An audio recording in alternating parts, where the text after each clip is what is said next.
So, it's Friday. Here's a Friday joke to kind of get us started right for the show. Nurse goes to a bank on Friday afternoon. She's there to cash her paycheck, end of the week. She goes up to like the teller window, pulls out the check, reaches into her pocket to grab her pen, but instead pulls out a rectal thermometer. All right. Okay. She's looking at the rectal thermometer for a minute. Then she just kind of sighs. This big. It's been a long week. She just kind of sighs and just goes, "Oh, great! Some asshole has my pen."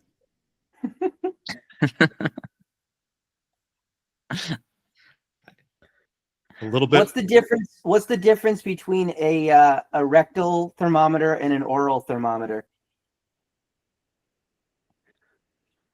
I don't know. The taste. The taste. Oh. Yeah. Cheers, gentlemen. L'chaim. My fine feathered friends. My question is, why is she leaving thermometers in people and just leaving? My question is, why doesn't she have direct deposit? This is the thing, like, just especially kind of online banking. What? Save herself some time. Minimally, she can concentrate more on her patients as she saved herself a trip to the bank.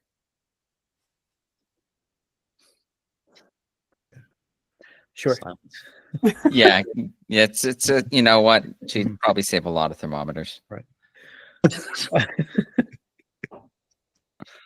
has been a stellar start to this pod, gentlemen. Mercury in retrograde? Nah, Mercury in Phil. Okay, that got Eric back a little bit. I'm going to take it. Yeah, Welcome to episode 57 of Rebels Without a Pod, the show that dares ask the question, who are the assholes in your life that might have your pen? I can think of a bunch. My name is John, and joining me tonight, Andy, who does our artwork and graphic design. Good evening. Devine on music and audio production. Hello. And Pod Daddy Eric, the Rita Repulsa to my noble Zordon. Rangers! Rare Rangers! I've got something for you. No, we're good. We're doing this thing right now. All right. Rangers, please give me my comb. Oh God! Did did anybody see the dark, gritty reboot Power Rangers movie from a few years back? No, sir. Bryan Cranston played Zordon. Oh, weird. Yeah, I what a pick. Yeah, I missed it. Not sure why I missed it. That actually kind of sounds awesome now that I'm thinking about it. Next week. No, I'm good. Good. I'll go back and watch the classic Power Rangers movie from, what was that, like 93, 94? Probably something like that. Yeah. Around there. That show, if you end up sort of reading about it, has just like the most cursed history. Like everybody was abused on set. The guy who played the Blue Ranger, everybody on the cast knew that he was kind of gay at the time. He got like really horribly bullied for it. The woman who played Yellow Ranger kind of died in like a freak car accident like a couple years later. I remember that. Yeah. That was awful. I mean, who was it? The Green Ranger. That guy for years. He was going to all the conventions. He was still doing martial arts, and then he ended taking his life a couple years back. Yeah. Yeah. I knew that, like, the guy who played Tommy was kind of like he was still like involved in like shows, and he was like, kind of very famously, just kind of like had some kind of outspoken Christian stuff that I know he was into, but I didn't hear that he actually had committed suicide. I want to say too, he's also from the original cast. He's the only one that was popping up in like future seasons. Like they would bring him back every so often. Sure. It's kind of the same thing like the source material. They would kind of rotate out with like new teenagers like every year. Yeah. Any kind of case. All of our content is currently up on the Rebels Without a Pod YouTube channel. Please remember to like, comment, subscribe. Gentlemen, earlier this week, we collectively passed 1,000 views on the channel. Woot woot. All right. So we're like the most successful podcast ever now. Well, let me How much money are we making? let me check the measurement on my pen real quick. Oh, You sniffed it. smell it. I can't tell if you're sniffing it or like using it as a mustache. Tonight we're going to be starting our B movie cycle with Hua Shan's 1975 martial arts special effects film Infra-Man. So this is going to be like the last of the the rotation of cycles that the four hosts have kind of chosen for this show. B movies. This is just something I've kind of wanted done for like a little bit. Usually when we're kind of starting like a new cycle of movies like this, we like to talk like a little bit about why did we pick like the cycle? Why are we talking about this theme? What's interesting or kind of entertaining or important about it to us?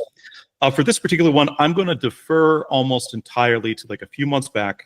My little brother Tim and his best friend Ruba, I interviewed the two of them on an episode for the show we called B Movie Blowout.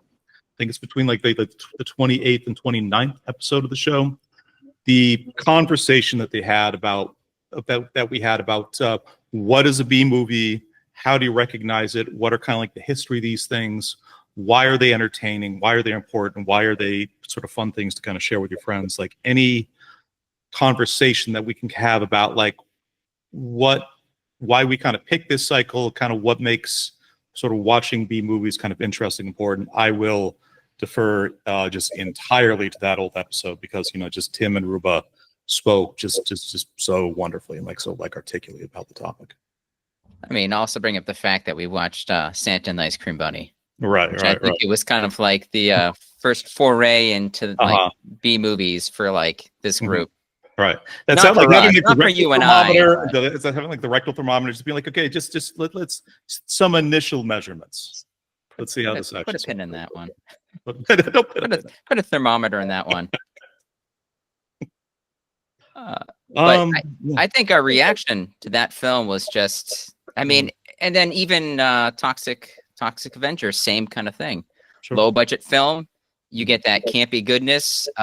It's just awesome, especially you and me watching those kind of movies back in the day with MST3K, Riff Tracks. That was random like trauma things that you just kind of trauma, definitely. That was a big part of our like post college lives. Yeah, that was like a cornerstone of our friendship when we lived in like the same town for a while. Yep. And so it's like, what could we find? What weird shit could we find to like show each other or show people? And then just watch that just 100 times. Right. So from Tim and Ruba's episode, which again I encourage everybody to sort of go back and like listen to if you get the chance. Three kind of key things about B movies. You can call something a B movie generally if it is either low budget, amateurish, or offbeat in a way that makes it sort of charming and entertaining. One of like the questions that I kind of put to the two of them, it was why watch a B movie? Everybody has sort of kind of watch lists or sort of big Netflix queues, or there's so much great professionally produced kind of film and art out there in the world. Why spend time with B movies? And Tim and Ruba, they had like just I think like the greatest answer to it. They said, yeah, for starters, it can be so much fun to kind of watch these things with a group, and for a B movie, they're generally not the kind of thing you have to give 100% of your attention and energy to. It's the kind of thing that you can kind of sit, and it's not sort of required eyes on the screen the entire time. You can just kind of have fun, sort of float in and out of it, talk to your friends, kind of riff, just kind of like add your own things to it. It's just like the fun and the lightness to it, and like the fact it's one of the best and most entertaining things to kind of experience with your friends is for like the way that that Tim and Ruba explained it. That's what kind of makes them great. And for the two of them, similar to what Eric and I had like a few years back, it's just a real cornerstone of their friendship and like the shared experience that they actually have. I was gonna say too, like, I mean, that's why I gravitate towards a lot of like old horror movies like 80s, 90s, where it's mostly practical effects. It's really poorly written scripts, really fun kills. I mean, somebody getting stuff in a sleeping bag and slammed into a tree multiple times. Right. Can't beat that. Some good kills in that one. They take a lot of risks, and I don't know if it always pays off, but that's the stuff that you remember when you watch these really like cheesy flicks. I mean, I still, oh God, Friday the 13th Part 2. I always go back to this movie. It's not a great one. And this is around the time that they started censoring horror movies. But there's one kill. I laugh every time. I'm one of the worst human beings on earth. What it is they have the camp counselors. They're hanging out. One guy's playing a guitar. Somebody's smoking. And then there's a kind of like really cute kind of, ripped guy that's in a wheelchair. And then the girl that kind of like, she sees something broken and then she just kind of wants to like fix it and take care of it or whatever. So the whole time she's just hitting on him. And at one point it's that girl and the guy in the wheelchair, and they're kind of like on their own, and it looks like, somebody's going to progress in the night. And so she goes away to like get ready or whatever and do herself up. And the guy in the wheelchair is getting ready. He's pumping himself up. He's like, yeah, it's going to be awesome. He goes over to the door because he hears a noise. Jason Voorhees comes out of nowhere, grabs the guy in the wheelchair, and just throws him down the longest flight of stairs I've ever seen. And they just stop in the middle of it. He's just like, and just shows the wheelchair going down. And then it just cuts away to like nothing. And I was like, what? Like, I was thinking like awesome, but I'm like, what a fucking asshole. Right. Just, just dump And Andy, Naveen, off the top of your head, to like sort of don't think like too hard about it, but what's the best worst movie you two like ever remember seeing? So what's the one? So Steven Seagal is a chef on a Under Siege. Under Siege. That one's pretty good. Yeah. Oh yeah. That's a winner. Right. Erica Laniak popping out that birthday cake.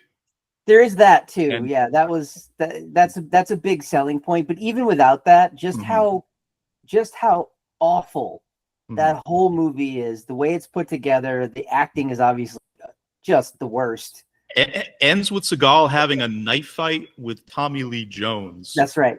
Who just sort of plays like an aging hippie, sort of kind of like Springsteen style rock star the entire time.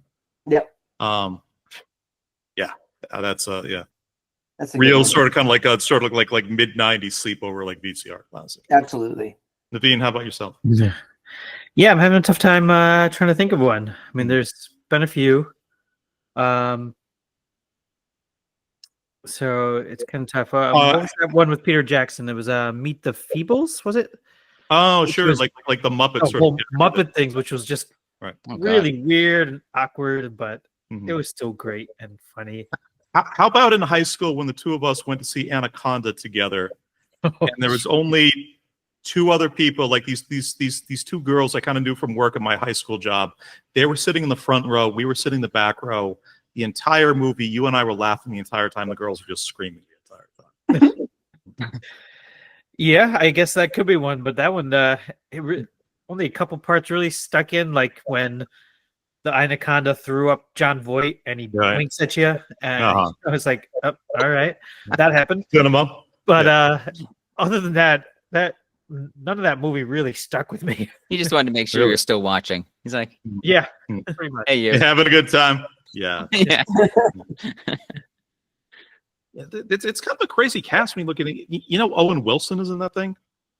Oh shit! I do not recall. He's like the fifth or sixth dude on the boat. It's a completely No lunatic class when you look at it now. Wow. I'll have to check it out. I was gonna say, talk about a stinker movie. I watched the movie Tusk this week with Justin Long, good. Oh, the dear. Kevin Smith film. Uh-huh. What? I watched it on Tubi. Hmm. I had zero expectations. I remained with zero expectations by the end of it. It was such a piece of shit, except for the point where I just screamed, "That's Johnny Depp." He's playing a French inspector. I could tell it was him. Right. And then they just milk that as long as possible. Isn't that like a thing like his daughter and Kevin Smith's daughter are actually extremely close friends? I think there's really? some connection like that. Yeah. Oh, what's her name? Which is Lily the one? Rose. Lily Rose. Oh, that's right. She's the one from Nosferatu. Mhm. I think. Doesn't she play? Yeah. Isn't she the main female? Yeah, character? she's the lead. Like Nosferatu, one of the best movies I've seen about the woman in your life being weird about an ex. Yep. Just a fantastic film. I was gonna say, doesn't he have a daughter named Harley Quinn Smith? Harley Quinn Smith. There it is. Yeah. Yeah. So Great. like the movie, so the movie we're going to be covering tonight, Infra-Man. This is coming from Hong Kong, a 1975 martial arts superhero movie by a director named Hua Shan, based on kind of Japanese Tokusatsu franchises like Ultraman and Kamen Rider. I'll get into like a little bit of the movie first, but Eric, I was hoping you could kind of give us some kind of context for what kind of Japanese Tokusatsu film actually is. Sure. Yeah. I did a little research for this one. Although, I mean, I've watched a ton of these kind of shows back in the day. A lot of them came to the U.S. Like, I don't know if you guys remember, they had Ultraman for a bit. They actually had a Super Nintendo game they released back in the day. There was a decently sort of popular Super Nintendo game, like a kind of. Like it was good. It was a fun game.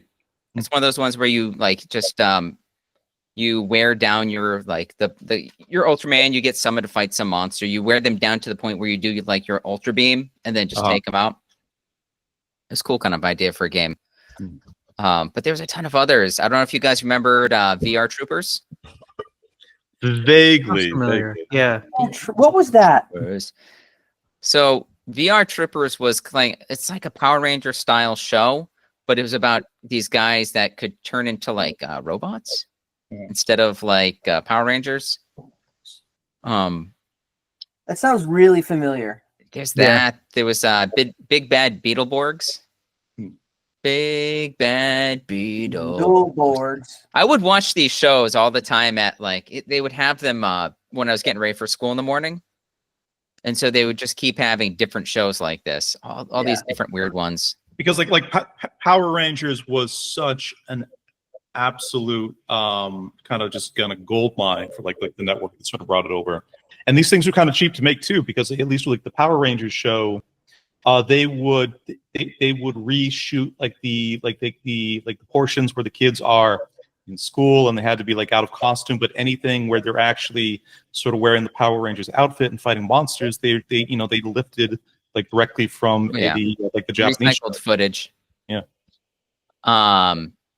So I mean, I'll just talk a little about the history of Tokusatsu, kind of what it is. Tokusatsu has been around for a long time. I mean, it started in the early 1900s in Japan, although I don't think people, they actually used to call it something different back then. I think it was called like Tokushu or Tokugi or something, which just means like special effects.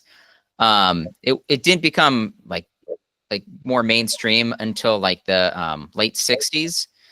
And I mean, I think Godzilla was in like 54, and then they did a bunch of Godzilla movies after that. And then Gamera, a bunch of those types of series, but it wasn't really like a big thing for like people, especially like kids. But in the 60s, that's when all of a sudden they had this like kaiju boom, and like kaiju, you guys understand it. It's like Godzilla, Mothra, Gamera, like giant monsters. That's when like Toho was doing like a lot of like the really sort of crazy Godzilla versus like floating eyeballs or giant robots or people in rubber suits fighting on like giant sets. But the cool thing about these like films it was all practical effects. They didn't use any CGI at all. So it was kind of like campy and it was low budget. They could pump out like, I don't even know how many of those kinds of movies they made, but they were just easy and quick to make. And then around the same time in the 60s, all of a sudden they were like, we got to bring like kids into this more.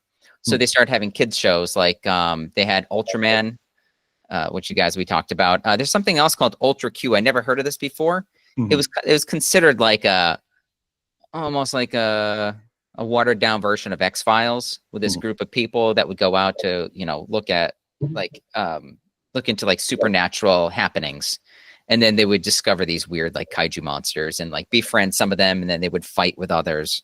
So that was a pretty big series.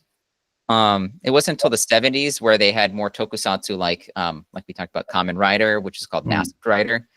Still have it today, which is crazy.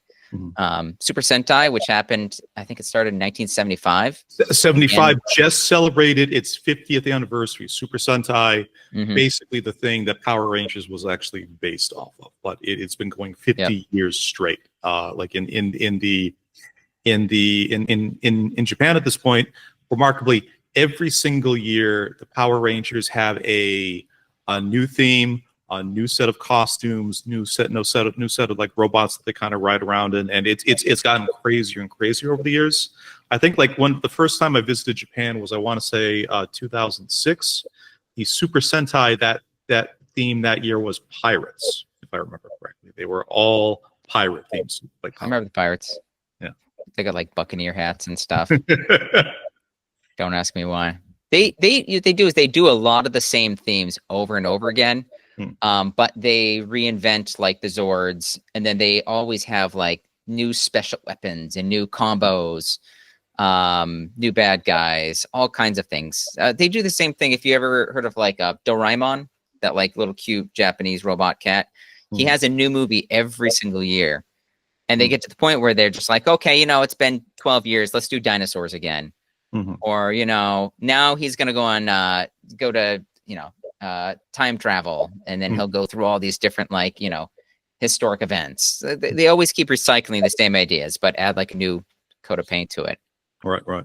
I didn't realize, but when Power Rangers first appeared in the States with Saban Entertainment, that was actually like, I think the 16th version of Power Rangers that they had put out at that time. Oh, interesting. So that was that would make it like the 1991 version that they were just tried to release. Yeah, and that was the year that they had just happened to do dinosaurs.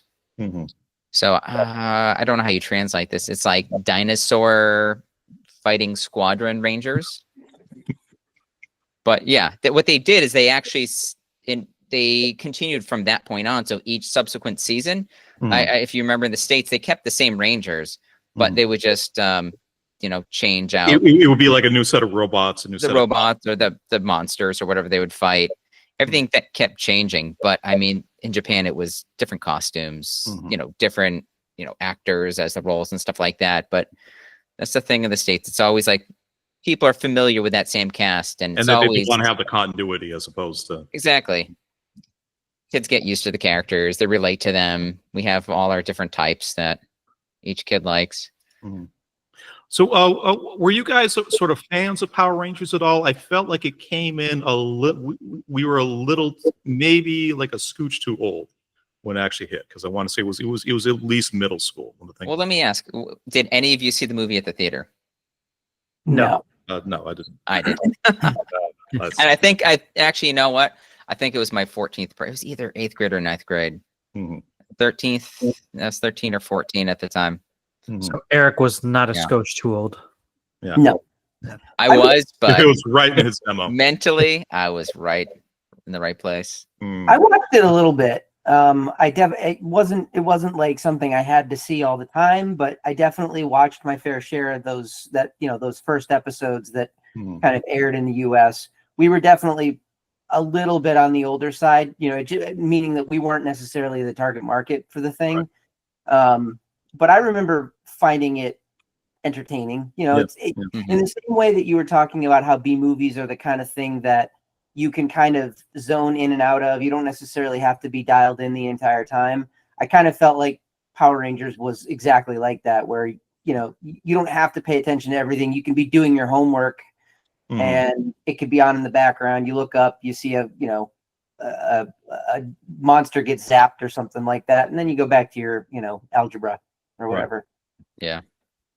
So the connection my brother and I have to kind of like the Super Sentai and like the Power Rangers world, it's a little bit different, and it just kind of speaks to, I think, like just like the childhood that we had in some like the kind of more offbeat stuff we were sort of exposed to. The Power Rangers was not the first time a Western television company had tried to bring Super Sentai into the States and adapt it for like an English audience. Back in 1987, I don't know if you remember, like the USA Network had this kind of artsy, kind of new wave experimental programming block at night called a Night Flight. And one of the shows that they did, it was a show produced out of Toronto, where they basically imported a bunch of episodes from the Japanese Super Sentai season that ran from 83 to 84. It was called Kaikoku Sentai Dynaman. And the premise this year was that of the Dynamen were all scientists, and they were all trying to do scientific work. This Toronto company brought the video footage of the show over, hired a bunch of young comedians to kind of write jokes and do voice acting for the show, including two guys that would later go on to be in Kids of the Hall. And then they stripped out the Japanese soundtrack and the Japanese special effects and replaced it with kind of zany special effects and like American cock rock, like shit like Led Zeppelin and Billy Idol and like Huey Lewis and the News, things like that. And the show was called and they aired it on the Night Flight programming block. They ran for 6 episodes, and then it got pulled off the air because they found out that nobody actually bothered to get the licenses for any of these kind of super like famous rock songs that they're playing over this. But the show Dynaman, 6 episodes. Shout out my uncle Andy. He was watching it, thought to start taping it because he was like, hey, Peter's sons may actually like really kind of enjoy this.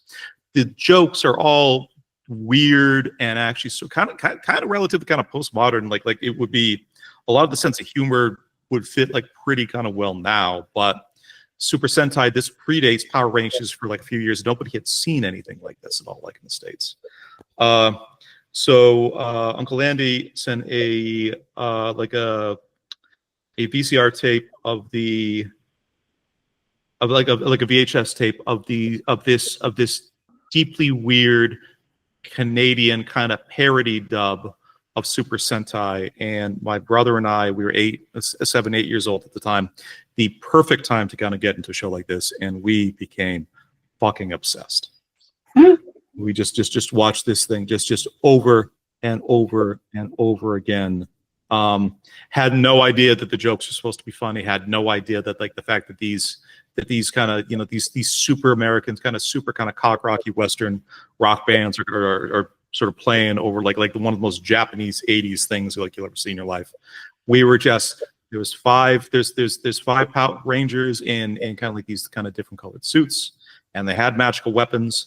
And they go and they fight a bunch of monsters, and then at the end of the episode, one monster gets really big, and then they get into their vehicles, which could transform and combine together into a giant robot. So the giant robot fights the giant monster, and like the giant robot kills the giant monster with a sword of it, and it just got directly into our brain stems, and just still to this day. In prep for this episode, I rewatched the first Dynaman last night, and I was just grinning ear to ear the entire time.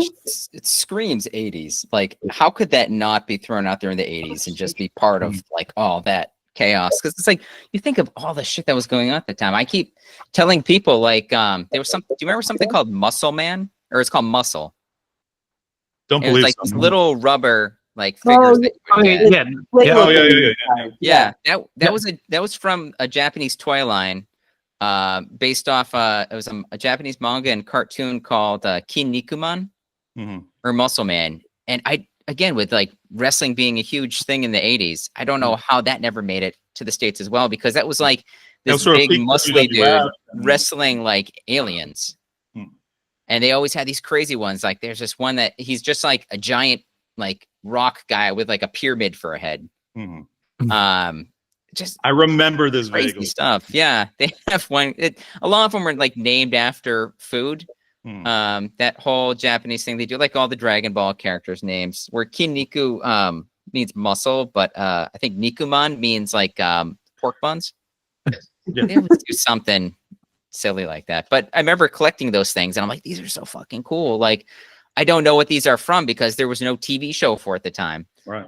But they were able to sell the merchandise. And if like they made like Power Rangers, I mean, how would that not sell?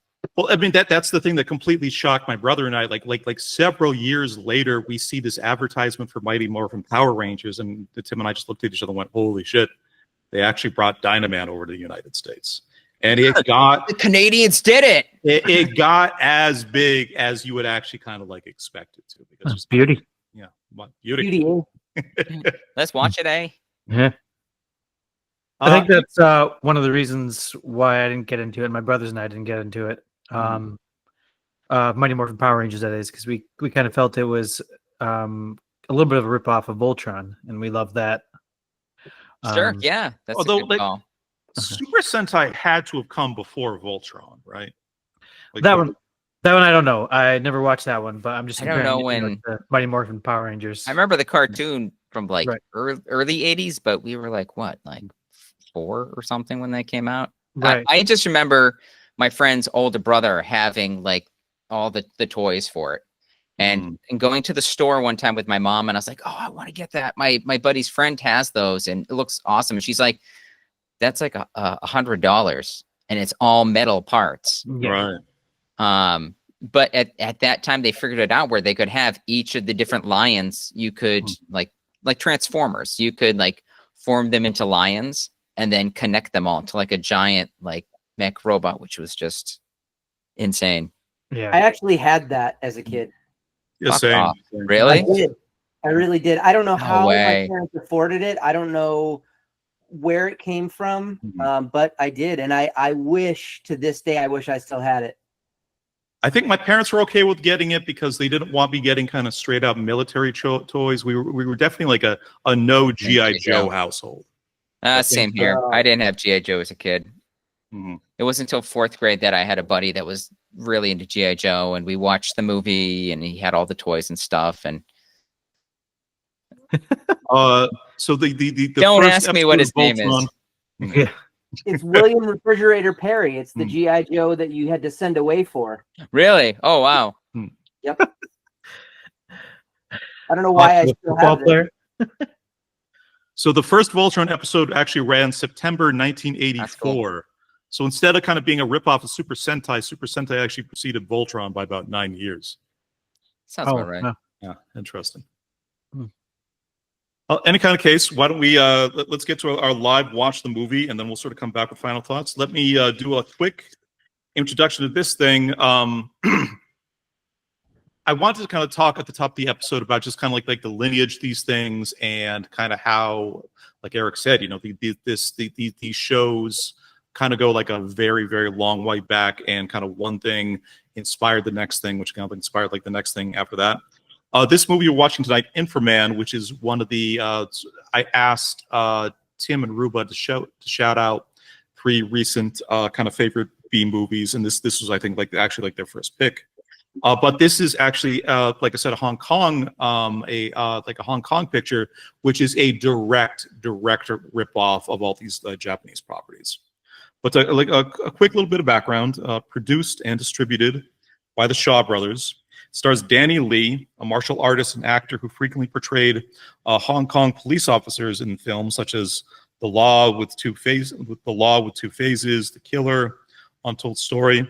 There's not like a ton about like the background of making this thing, but it got originally 2.5 stars from an early Roger Ebert review, where he writes, the movie even looks good. It's a classy, slick production by the Shaw Brothers, the Hong Kong Kung Fu Kings. When they stop making movies like Infra-Man, a little light will go out in the world.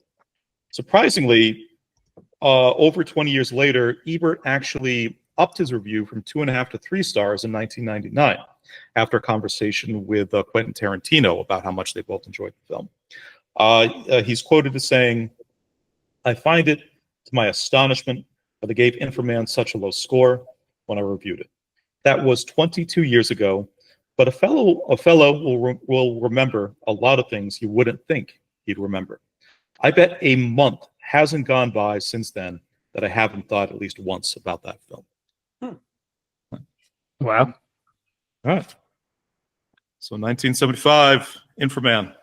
I'm telling you guys ready? It's insane. I'm looking at a list right now of how many movies that they've put out over the years. There's 1969 alone. They put out 20 movies. Really? Wow. These guys are beasts. Yeah.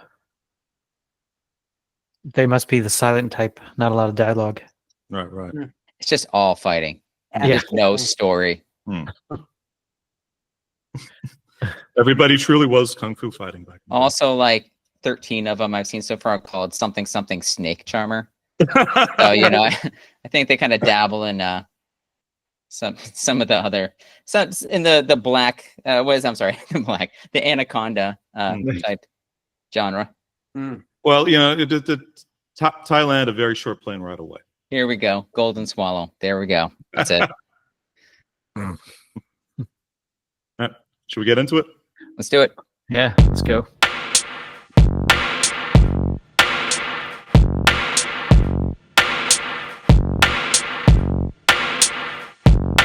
She shows up. Fuck that bitch up. All right.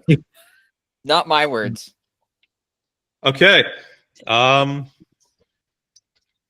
that was 1975, Hua Shan's Infra-Man.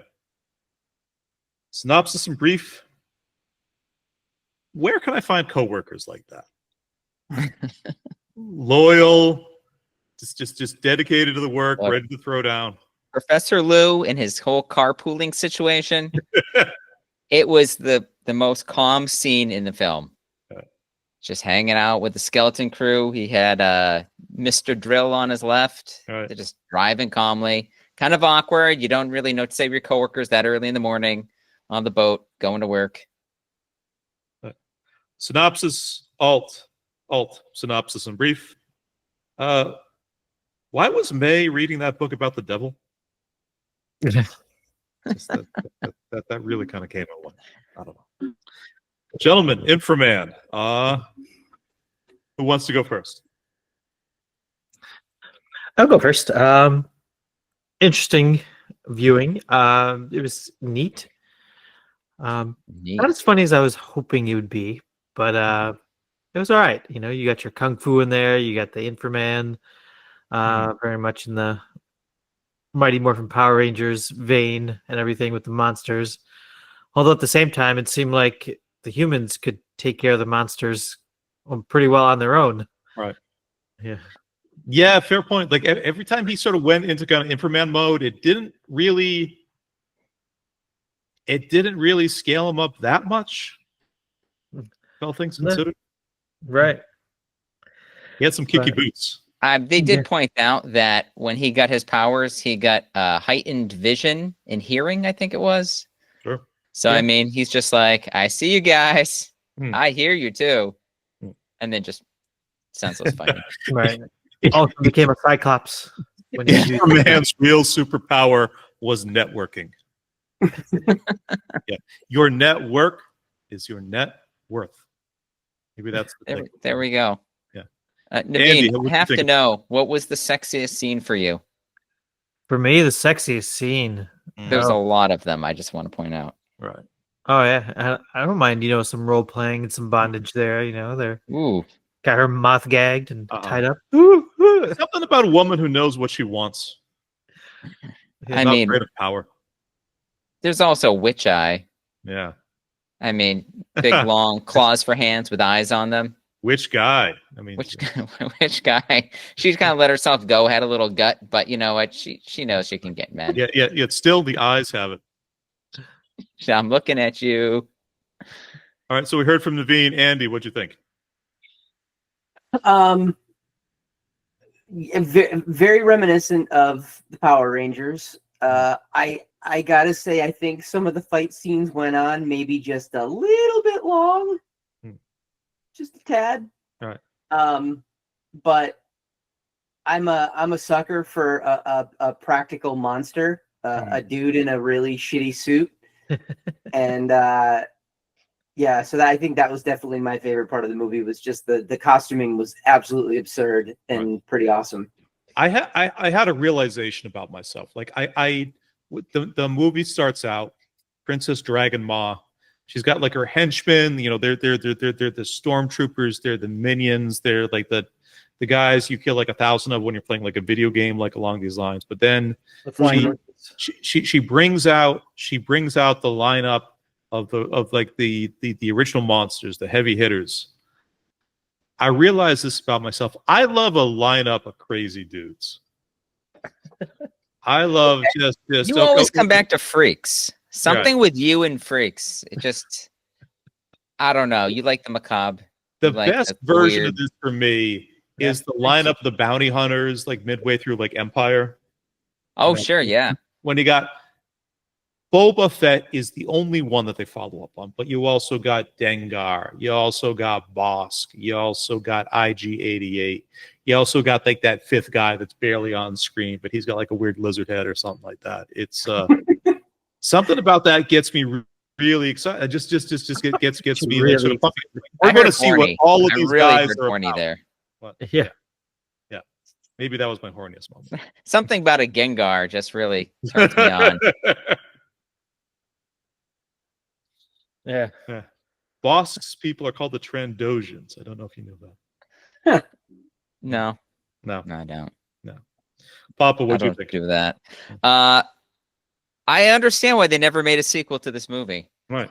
I mean, how can you really top that? They kind of achieved everything in this. It's the same thing as like Dick Tracy, how there was never a sequel because you know what? He killed every single murdered everybody villain in the first one. There's nothing left. Did he murder the princess? I didn't see that part. Did I miss it? Are you kidding me? She got her head cut off like 5 times. After she turned into a dragon. Oh, yeah. She was the dragon. Gotcha. I missed that part where she turned into the dragon. Yeah, I mean, crazy movie. I'll say this. What a turnaround from the very beginning where it's just like earthquakes and all the scientists are getting attacked by like some tentacle monster and they're just all weak and getting the shit slapped out of them. And then after the half hour, they magically become like kung fu masters. Right. And just start kicking the shit out of all the monsters. There's a thing to get motivated, going back into the gym, doing like a little, just doing some kind of stretching in the morning, eating more protein. I saw that. I don't know. I heard there's an extended version of this where there's like a big yoga scene. And then they all like tap into like their inner self, and then they realize they can tap into the inner self of Asian stereotype and just become a fucking kung fu master. Right. Reaching down to the inner Confucius. Yeah. Andy is either word problem for you. Frozen or just kind of like just like staying like really, really still right now. I'm not sure what's going on. My computer is fighting me pretty hard at the moment. It's fine. That was kind of the expression you had on your face the whole movie. So. Yep. I thought you were sleeping. No. The scene where Witch Eye gave the professor an old fashioned. That was my reaction too. Well, this is 1975. They call those contemporaries. Contemporary. I was like, I don't feel good about this, but I'll let them proceed. And we're done, folks. Yeah. I wrote down that that lineup of crazy guys also included the ice cream bunny, but he was deployed out to Florida at the moment. He was doing like a foreign exchange program of monsters. Yeah. He was the one that would attack like Infra-Man with like butt stuff. Like that was his special ability.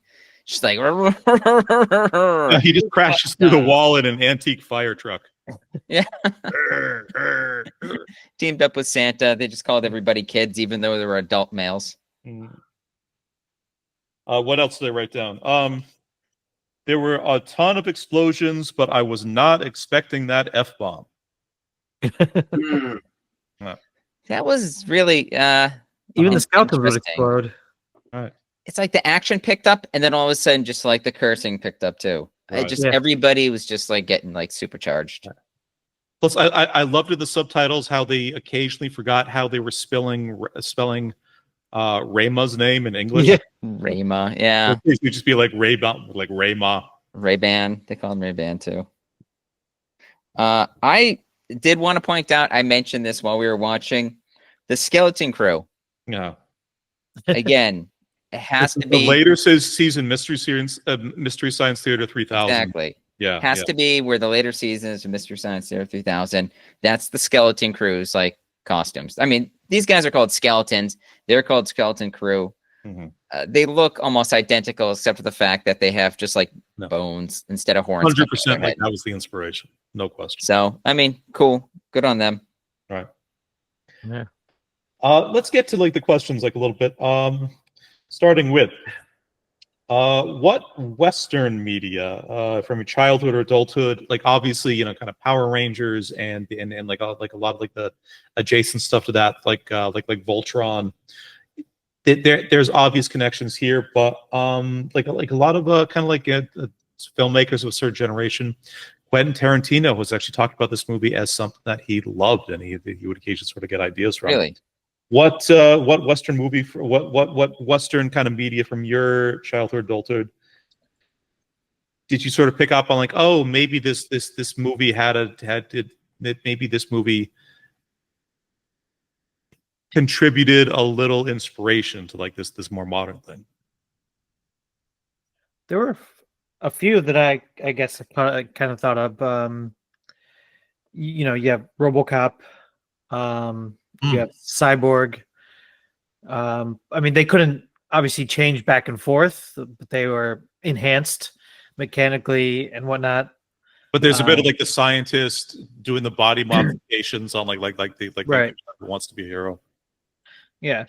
And then if you go to like the chemical alteration, you can think of Captain America, or even doing like Abomination or Harrison Ford's Red Hulk kind of thing. M. Bison and trying to make Blanca. Yeah. Those are the ones I could kind of think of. I mean, even I mentioned for one of our questions of the $6 Million Man, you know, doing all that Bionic Man stuff. It's kind of like a contemporary, like kind of Western show at the time. Yeah. Andy, Eric, anything to add to that? Like anything that you? I couldn't think of anything, to be honest. I mean, I thought of like He-Man for like in terms of like TV shows. Again, you know, you have like Skeletor. You have like all the different bad guys that he has working for him, and they all have their own different powers. And He-Man, I mean, it's Adam turns into He-Man, so that's like his transformation. Oh yeah, 100%. So I could see that. There's also, I'm trying to think, what's that He-Man toy where it's just like a long skeleton that you could attach all the figures to on like the ribs? I swear I saw that in like the scene outside, like Princess Dragonma's palace. Like Manny Bone, Bone Battler. Hold on. This is something I should have off the dome. It's dumber than everything I just said. He-Man. Bone creature. Battle Bones. Battle Bones. Thank you. I swear I saw Battle Bones on that. Like as part of like the whole fighting scene at the end outside Princess Dragonma's like lair. They just had that kind of like, you know, Battle Bones type of thing that they were just like climbing on top of and fighting stuff. And I could see small things like that influencing the show. Sure. Andy had dropped out for a bit, but we were talking about like what kind of Western media do you see from like either like our childhoods or adulthoods? Did you recognize like this movie maybe kind of like inspiring or like contributing like a little bit too?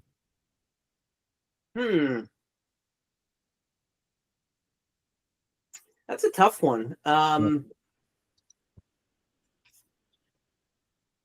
Comic-Con? I'm going dead air here. I don't have anything to add. I mean, I guess I kind of agree with what the other guys said. Nothing's jumping to mind. The thing that came to me, like if you watch this movie now and you had like no sense of what year it was from, you'd be like, oh, this is really video gamey. Like, you know, the guys are kind of fighting their way through like different stages.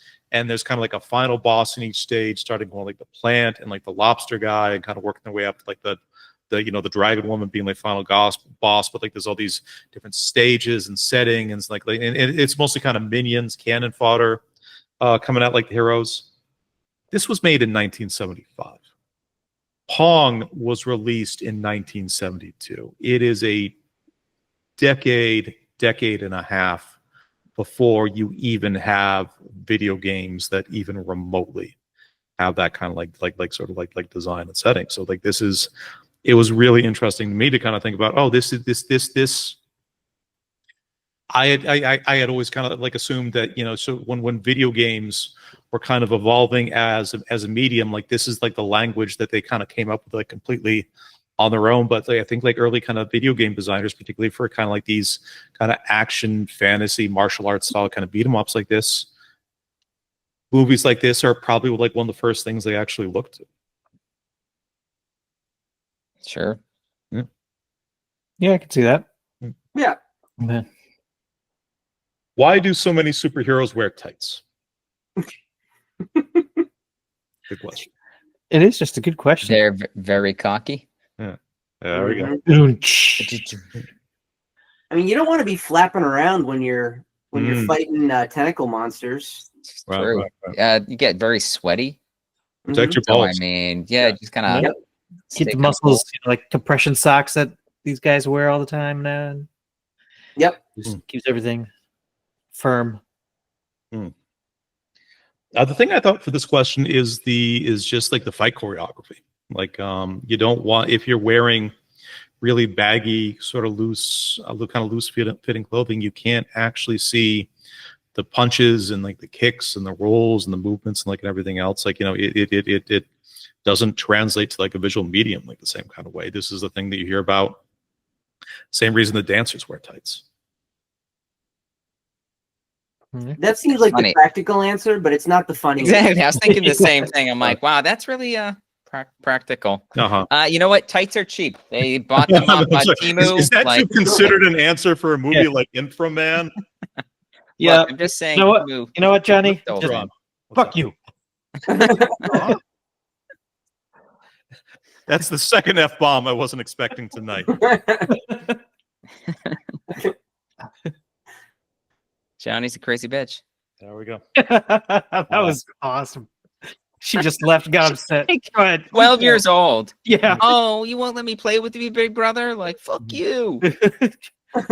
Oh, you're going to go in that cave and leave me out here? I know. Go ahead, you crazy bitch. I love that scene where it's just like she sees Rayma show up and she's all by herself. And then Rayma's like, oh, what's going on? And she's like, oh, they won't let me go play in the cave. And he's like, oh, cave? I was like, I love how, what is he thinking? Like, he's like, there's no caves in this area for miles. Right. He immediately goes to, there's no natural caves. That must be like a drill monster with a stick of dynamite. It's like, do you remember the beginning of the movie with the giant earthquake and it kind of split like the countryside and the city in half? Mm-hmm.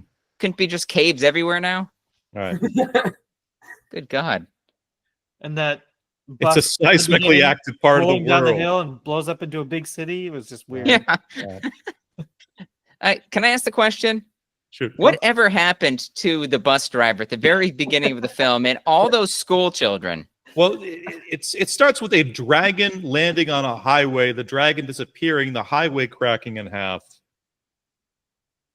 A lot happened in that movie, like early and very, very quickly. I feel like they were making up the movie as they went along. They're like, we'll start out and, there's this dragon that shows up, just starts like terrorizing people. And then they're like, you know what? Now she's a princess and now she doesn't go anywhere. She just stays in like her like lair the whole time. And there's a plant monster. Okay. That kind of didn't work out. And then there's Drill Man. And then they're like, okay, the last hour is just like all fighting. Yeah. Like, let's just take all the costumes and everybody get the costumes and we'll just give them all special powers. And monsters, whenever you walk, you're always flailing your arms. Right. Even if you're just standing in the background like the whole time, just 30% of them piss acid out of their mouths. Right. The only creative monster out of all of them was that like, what does he remind me of? Remember? I really like the twins. Like the twins. I like the twins. I like the hairy witch. Danger, Will Robinson. The hairy witch is just like screaming like. Just like shooting lasers out of her hands or whatever. And how did that one die? Like I died in the lake. No, she got kicked into the lava pit. Was it a lava pit? I thought it was a lake. She got kicked in the lake. It was. Like oh no, pit, you're talking about you're talking about Witch Eye. You're talking about Witch Eye. That was cruel because I mean she got her hands cut off, so she couldn't like find like a something to grab onto. She's like, oh, her. She got duped. She got duped. She got Count duped. All right. So this movie came out in 1975, but it was based on the future. What it calls, what it says was a 2015. We have passed 2015 at this point. Did any of their futuristic ideas come to life?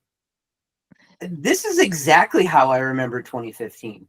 All right. I feel like this movie is like 10 years off. This was more like 2025 than 2015. Right. No, this movie is 2026. Oh, okay. It's coming. Skeleton Crew by my side. Yep. That's next. 2015 was actually one of the years I lived in Tokyo, so yes, 100%. All those earthquakes. This was just my commute into work most days. You took the boat. Yeah, the evil villain who can turn into dragons has this very high tech layer with it's on cameras Tokyo everywhere. Bay and Cameras everywhere. I mean, she's obviously a villain, but there's a very confusing sexual element as well. She does have 5 heads.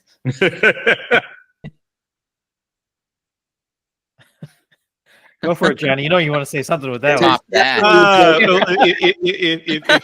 If you've ever tried to argue with a Japanese woman, that's basically the experience right there. I was waiting, John, be like, you ever have sex with a Hydra? They just keep growing back. She keeps telling you, give me head, give me head, give me head. Sometimes that's how you handle women. Trial and error. Trial and keep cutting their heads off until something happens. Still good, huh? We'll save this for next time. Nice. Gentlemen, it's getting like a little bit late on the East Coast. Any closing thoughts before we wrap this one up? Interesting start to the B movie cycle. Mm-hmm. Interest and curious to see what comes next. Mm-hmm. What comes next when all 4 of us are together again is a film called Frankenhooker. Yeah. So, there you go. Yeah. I'm in the process of doing the artwork for Frankenhooker, and maybe turn this one over to AI. Well, having never seen the movie and just using source material that I find on Google image searches and whatnot, I gotta say that this is going to be. This could be a tough watch. This could be a tough watch. You want a date? You want a date? Yeah. Yeah. Look, I mean, let me compare Frankenhooker to this film. Mm-hmm. This film reminds me why I would watch like Mystery Science Theater or like Riff Tracks. Yeah. Because the beginning was a challenge for me. It really was.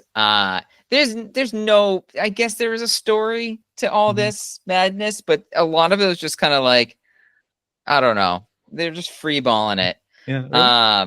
I felt I was locked in the entire. I mean, I didn't really say about kind of general impressions earlier. I fucking this movie. I don't know You love this movie, really? It's a lot of weird shit, but it's exactly my weird shit. Okay. So I just It was just I don't know. Well, Eric took a liking. It sounds really kind of up and down for like. I can't watch it without talking through the entire film. Sure. Like I can't watch this in silence and be like, this. Mm-hmm. It's like Titanic. I went to see Titanic with like my first girlfriend, and I'm at the theater the whole time, and she's just like, shut the fuck up. I'm trying to watch the film.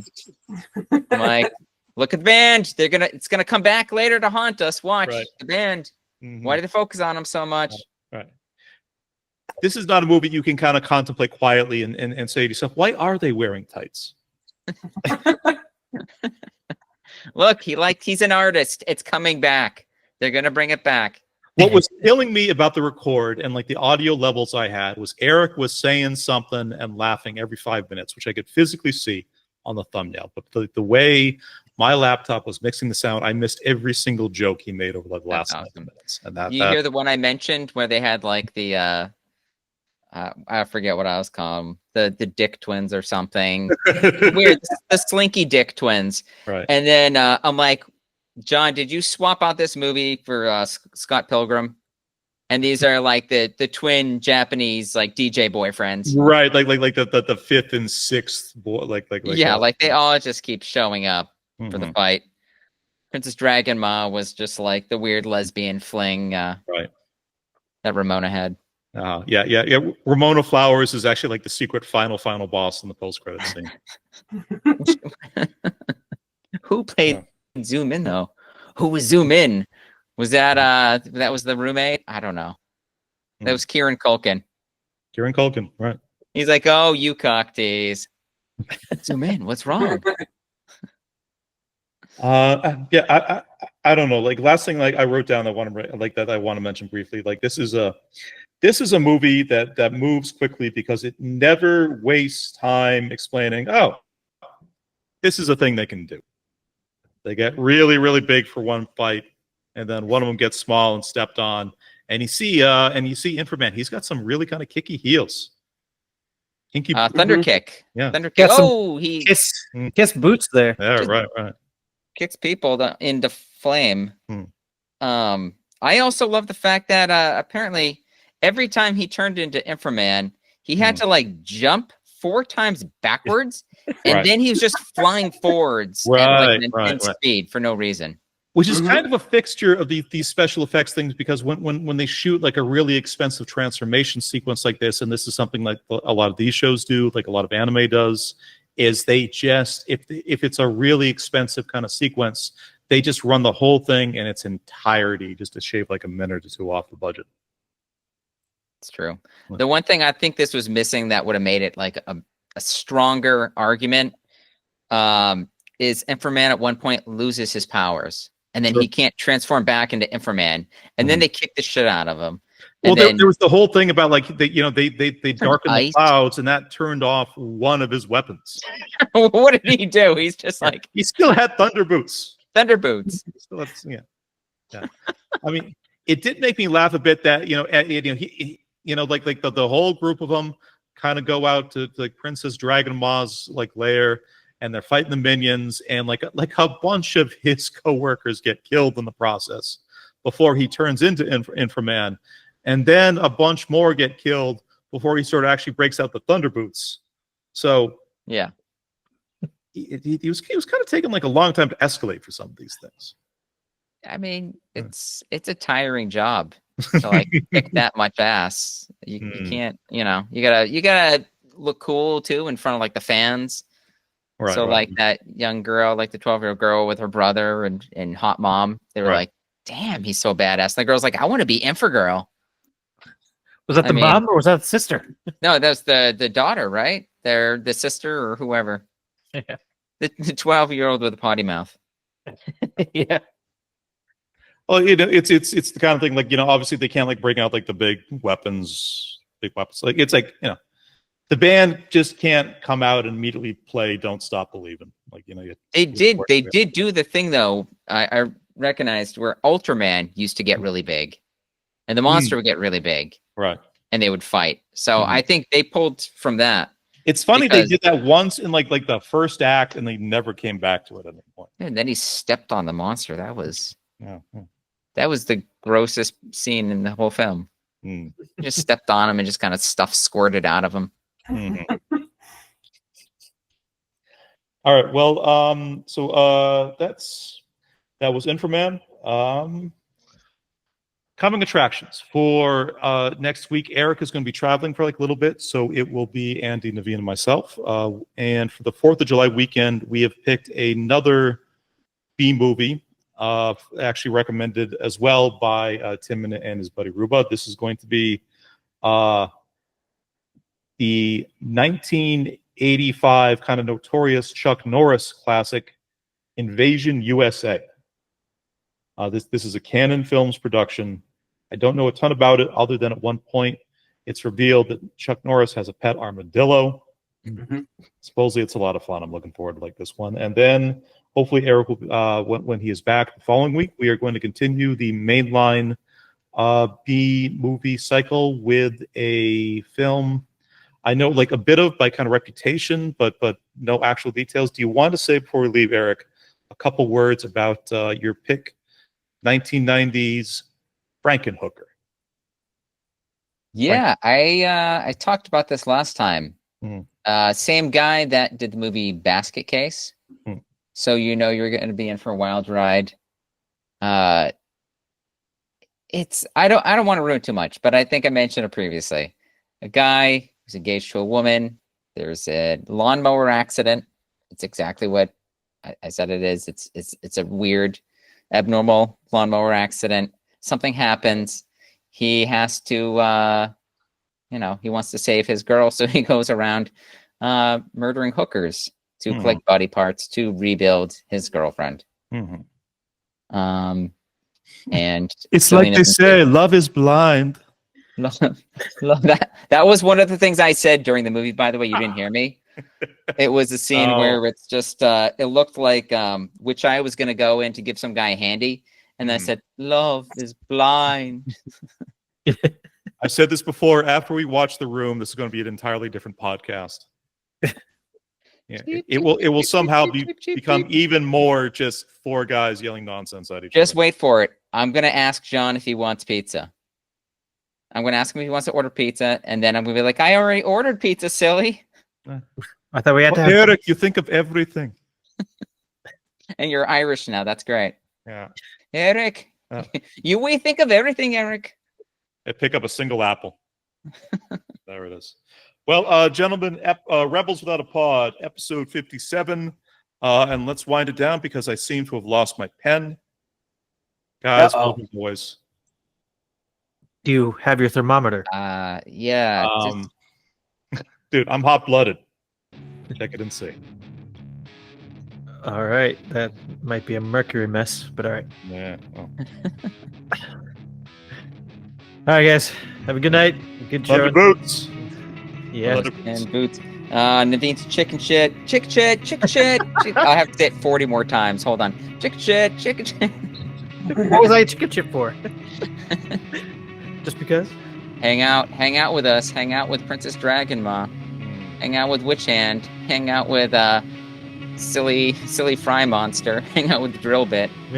Hang out with Tentacle Queen. Hang out with Lobster Bisque. Hang out with Lobster Bisque. Right. Guys, we have to end. Andy looks so tired. Slinky Dicks. Hang out with Slinky Dicks. Good night, Slinky Dicks. Hang out with Gideon. Nice. Bye.